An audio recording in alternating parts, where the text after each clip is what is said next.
আমাদের এক ছোট ভাই সে কিন্তু জৈব সারের একটা প্রজেক্ট করেছে। যারা ছাদ বাগান করেন তাদের কিন্তু এই জৈব সারটা খুবই গুরুত্বপূর্ণ এবং প্রয়োজন তাদের জন্য। বিশেষ করে এই জৈব সারটা কিন্তু খৈল, আপনারা জানেন যে সরিষা বাগানো খোল বা নারকেলের খোল, এই খৈল এবং গোবর দ্বারা এই জৈব সারটা তৈরি করা হয় এবং তার সাথে যে কেঁচো আছে, জার্মানির যে কেঁচো, ওই কেঁচোটা দেওয়া হয়। এর ফলে কিন্তু ওই কেঁচোই অটোমেটিক্যালি আপনাদের ভালো একটা সার উপহার দেয়। অর্থাৎ খৈল, তারপরে হচ্ছে গোবর এবং কেঁচোর যে মলমূত্র, সেটা কিন্তু মাটি, আপনারা জানেন তো। যার কারণে কিন্তু ভালো সব কিছুর মিশ্রণে ভালো একটা জৈব সার তৈরি হয় এবং এর কিন্তু খুব চাহিদা। তো এই যে দেখতেই পাচ্ছেন এবং আমাদের ছোট ভাই রাহাত আছে। রাহাত, কেমন আছো? জি আব্দুল্লাহ, ভালো আছেন ভাই? জি, ভালো আছি। আচ্ছা, তোমার এই প্রজেক্ট কতদিন ধরে? প্রজেক্ট প্রায় বছর হয়ে গেছে। বছর খানেক হয়ে বছর গেছে, তাই হয়েছে। না? আচ্ছা, জি রেসপন্স তো খুব ভালো পাচ্ছ, তাই না? জি অবশ্যই। আচ্ছা, তুমি তো কাজ করতেছে। এই গামলায় কি আছে এটা? এটা জৈব সার আছে। এটা কি এই যে যে সার যেটা, সেইটা? হ্যাঁ সেইটাই।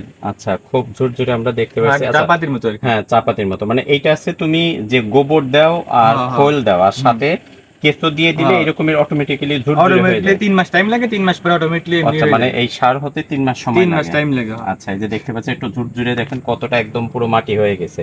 অর্থাৎ এইটা কিন্তু যে গোবর এবং খৈল, এই দুটোকে জৈব সারে রূপান্তরিত করে। যে কেঁচো আছে, কেঁচো কম্পোস্টের নাম আপনারা শুনেছেন, খুব চাহিদা সেইটা। এবং যারা ছাদ বাগান করে এবং এর গোড়ায় যে মাটি দেওয়া লাগে, এইটা দিলে কিন্তু অন্য কোনো সারের দরকার হয় না, কারণ খুবই উপকার গাছের এইটা। আচ্ছা, ওই যে তোমার বালতিতে মনে হয় কেঁচো, তাই না? বালতি না নেই কাপলাই। এই যে দেখুন, এখানে কিন্তু সে মাটি। আচ্ছা, এই যে আমরা একটু দেখি, দেখি কেঁচো। আচ্ছা, এই যে দেখুন, এখানে কেঁচো আছে। নষ্ট করে, এই যে কেঁচো আছে। তো এই কেঁচোতে কিন্তু, এই কেঁচোটাই মূলত আহ, যে খৈল এবং থাকে, কি বলে ওটাকে, গোবর থাকে, গোবর এইটাকে থাকে। কিন্তু সারে রূপান্তরিত করে এই যে এই কেঁচোটা। হ্যাঁ কিছুটা আহ, জার্মান থেকে আনা। আচ্ছা, 1 কেজি কেঁচো 4,000 টাকা করে। 1 কেজি কেঁচো 4,000 টাকা? 4,000 টাকা ও করে। মাই গড!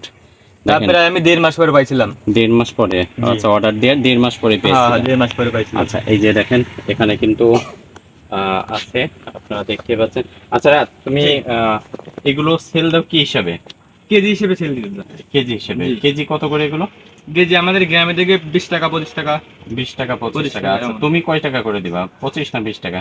আমি 20 টাকা করে দেবো। 20 টাকা, এমনি আচ্ছা। বিক্রি হয়, বাজারে বিক্রি হচ্ছে, মানে যেটা কোম্পানি থেকে সেল হয় সেটা বিক্রি হয় 30 টাকা। 30 টাকা? 30 ও টাকা, আচ্ছা, আমি তাহলে 20 তো টাকা তুমি করে 10 টাকা কমে দিবা। জি।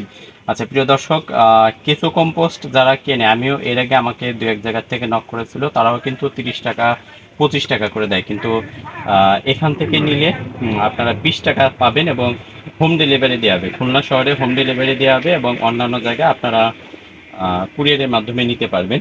দেখতেই পাচ্ছেন এখানে কিন্তু প্রত্যেকটাই কিন্তু অনেক মাটি এবং এর ভিতরে কিন্তু কেঁচো দেওয়া আছে। এর ভিতরে কেঁচো দেওয়া আছে। এই প্রত্যেকটাই এইভাবে খৈল এবং গোবর দিয়ে তার ভিতরে কেঁচো দিতে হয়। কেঁচো দিলে তারপরে কিন্তু এই সার হতে, এটা অর্থাৎ হয়ে গেছে। এরকমের এরকমের ঝুরঝুরে মাটি হতে এটা 3 মাস সময় লাগে। 3 মাস প্লাস সময় লাগে। 3 মাসের একটু বেশি সময় লাগে। আচ্ছা, গোবরের খৈল হয়ে গেছে, তাই না?